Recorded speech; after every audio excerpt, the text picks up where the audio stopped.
Ressurreição. Capítulo 11. O passado. Serei indiscreto perguntando que passado foi esse? Disse Félix depois de alguns instantes. Oh! Descansa. Não me pesa nada na consciência, mas no coração. Amaste alguém? Amei a meu marido. A esta resposta de Lívia seguiu-se novo e longo silêncio. A memória do passado a que ela tão misteriosamente aludira parecia doer-lhe na alma. Arfava-lhe o seio, e as mãos, em que o médico amorosamente tocou, estavam geladas e trêmulas. Não acreditas que eu possa compreender-te melhor que os outros? Perguntou finalmente o médico. Talvez não. Félix fez um gesto de despeito. A moça arredou o vestido e abriu espaço no sofá, onde o médico se sentou a um sinal dela. Talvez me não compreendas melhor que os outros, continuou Lívia, e com isto não quero dizer que sejas tão vulgar como os mais deles. Não o és, mas há coisas que um homem dificilmente compreenderá, creio eu. Nem quando ama?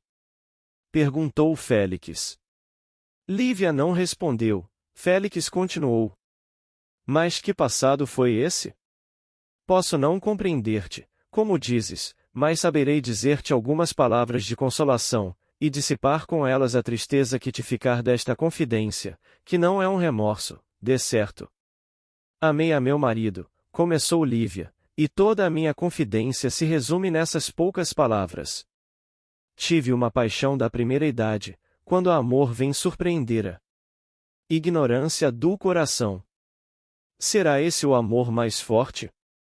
Há quem diga que o primeiro amor nasce apenas da necessidade de amar. Pode ser. Hoje que te amo sinto que pode ser assim. Em todo o caso, aquele afeto dominou-me toda, cobrei uma vida que me parecia imortal. E ele? Amava-me, creio, mas não entendíamos o amor do mesmo modo, tal foi o meu doloroso e tardio desencanto. Para mim era um êxtase divino, uma espécie de sonho em ação, uma transfusão absoluta de alma para alma. Para ele o amor era um sentimento moderado, regrado, um pretexto conjugal, sem ardores, sem asas, sem ilusões. Erraríamos ambos, quem sabe? Vejo que eram incompatíveis, interrompeu Félix, mas, por que exigir de todos essa maneira de ver e sentir, que é mais da imaginação que da realidade? Lívia levantou os ombros. Estou explicando a situação da minha alma, continuou ela. Foi aflitiva e triste, não lhe ocultei. Riu-se de mim. Era um homem apático e frio, honesto, é verdade, e bom coração, mas falávamos língua diversa e não nos podíamos entender. Confiei todavia na influência do amor. Empreendi a tarefa de o trazer à atmosfera dos meus sentimentos, errada tentativa, que só me produziu atribulação e cansaço. Fatigava-o com isso a que ele chamava preguiças poéticas, da fadiga passou à exasperação, da exasperação ao tédio. No dia em que o tédio apareceu conheci que o mal estava consumado. Quis emendá-lo e não pude. Tinha feito da nossa vida conjugal um deserto, e se a minha alma clamava contra o destino, minha consciência me acusava de um erro, o erro de haver perturbado a paz doméstica, a troco de um sonho que não veio. Não me faço melhor do que sou, bem vês, mas uma parte da culpa não será da natureza que me fez tão pueril? Tal é o meu receio agora, continuou Lívia depois de alguns segundos de silêncio, às vezes cuido que não vim ao mundo para ser feliz nem para dar a felicidade a ninguém. Nasci defeituosa, parece. Serás tu capaz de desfazer a apreensão ou corrigir o defeito? A viúva concluiu estendendo-lhe a mão que o médico apertou entre as suas. Um sorriso de simpatia ou de comiseração, ou de ambas as coisas juntas, entreabriu os lábios de Félix. Nenhum deles falou, ambos pareciam conversar consigo mesmo. Enfim, a viúva repetiu a pergunta. Talvez possa dissipar-se a apreensão, respondeu Félix, mas, creio que não será fácil. Tens um coração ainda muito criança, e que o há de ser até a morte, penso eu. Félix calou-se, e contemplou à vontade a fisionomia da viúva, que tinha os olhos postos no chão, absorta e pensativa. A pouco e pouco o rosto do médico se foi igualmente fechando, e ambos, durante largo espaço, se deixaram ir na corrente de seus pensamentos sombrios. Félix foi o primeiro que despertou do letargo. Naufragaste à vista de terra, disse ele, e do naufrágio trouxeste apenas úmidos os vestidos. Sabes o que é naufragar em mar alto e solitário, e perder tudo, até a vida? Foi assim comigo. Sim. Disse Lívia com um tom em que a alegria se misturava à curiosidade. Félix não pôde reter um sorriso. O infortúnio é egoísta, pensou ele. E continuou. Sim, perdi muito mais. Abraçar um cadáver, que é isso para quem já abraçou uma serpente? Tu perdeste apenas alguns anos de amor mal compreendido, não perdeste um bem precioso, que o tempo me levou, e a confiança. Podes hoje ser feliz do mesmo modo que o querias ser então, basta que te ame alguém. Eu não, minha querida Lívia, falta-me a primeira condição da paz interior, eu não creio na sinceridade dos outros. Aqui parou como se esperasse alguma observação da viúva, ela, porém, olhava para ele tranquila e até risonha. Félix continuou as suas confidências do passado. Eram histórias de afeições malogradas e traídas, contadas com sincera expansão, como se estivesse falando a si mesmo. Às vezes a comoção fazia tremer-lhe a voz, e nessas ocasiões, sobretudo, lia-se nos olhos da moça o enlevo com que ela ouvia falar-lhe o coração. Ninguém desperdiçou mais generosamente os afetos do que eu, continuou o médico, ninguém, mais do que eu soube ser amigo e amante. Era crédulo como tu, a hipocrisia, a perfídia, o egoísmo nunca me pareceram mais que lastimáveis aberrações. Meu espírito criará um mundo seu, uma sociedade platônica em que a fraternidade era a língua universal, e o amor a lei comum. Deixei-me ir assim, rio abaixo dos anos, gastando a seiva toda da juventude, sem cálculo nem arrependimento, até que me bateu a hora das decepções funestas. Calou-se. Sentirá um rumor próximo, era Viana que passeava na chácara entregue às suas combinações de horticultura. Ouviria ele a voz de Félix? Parece que sim, porque a pouco e pouco se foi afastando do lugar. Os dous ficaram outra vez sós. O médico prosseguiu. Não me caíram as ilusões como folhas secas que um débil sopro desprega e leva, foram-me arrancadas no pleno vigor da vegetação.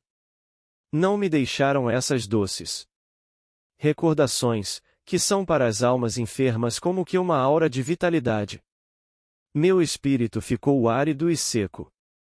Invadiu-me então uma cruel misantropia, a princípio irritada e violenta, depois melancólica e resignada. Calejou-se-me a alma a pouco e pouco, e o meu coração literalmente morreu. Félix continuou a narração por este mesmo tom elegíaco e triste. Foi longa e fiel. Se a viúva não o escutasse só com o coração, poderia perceber alguma coisa mais do que ressentimento e amargura.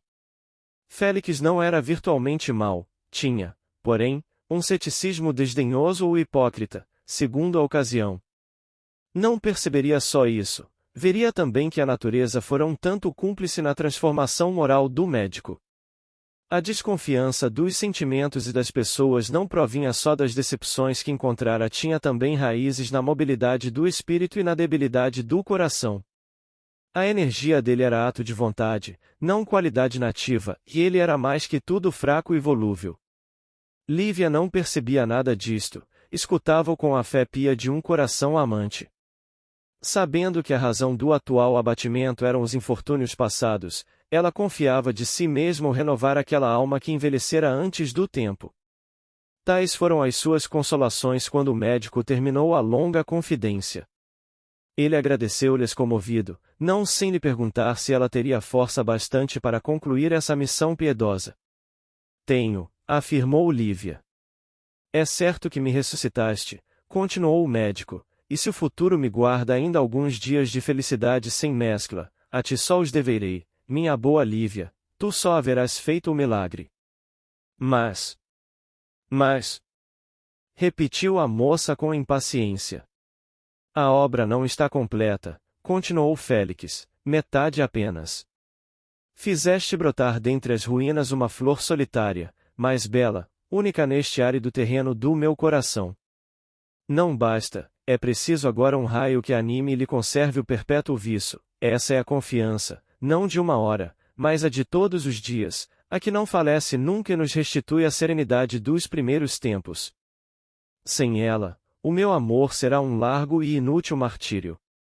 Dizendo isto, conchegou-a ao seio, tocavam-se quase os rostos, que a ternura, não a voluptuosidade, enlanguecia. Não foi longo esse instante de mútua contemplação, mas valeu por muitas horas de prática.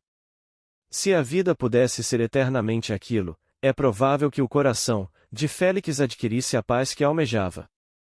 Enfim, a moça deixou cair o corpo, como se lhe debilitasse o peso de comoções tão vivas, e a palavra fluiu aos lábios de ambos.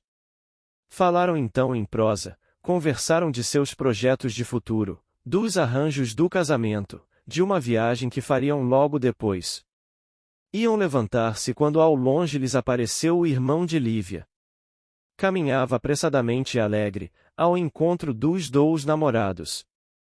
Félix compôs o rosto com a expressão que o caso pedia. Viana aproximou-se, e disse à irmã que o coronel Moraes estava na sala com a filha. Lívia pediu licença ao médico e dirigiu-se para a casa.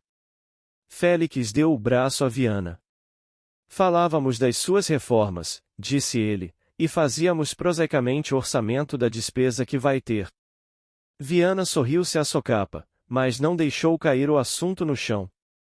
Falou com volubilidade dos seus planos, que eram vastos e originais, concluindo por uma singela confissão, acompanhada de um olhar indagador. Receio, disse ele, que a Lívia se queise mais tarde ou mais cedo. Félix limitou-se a sorrir com indiferença. Entravam ambos na sala.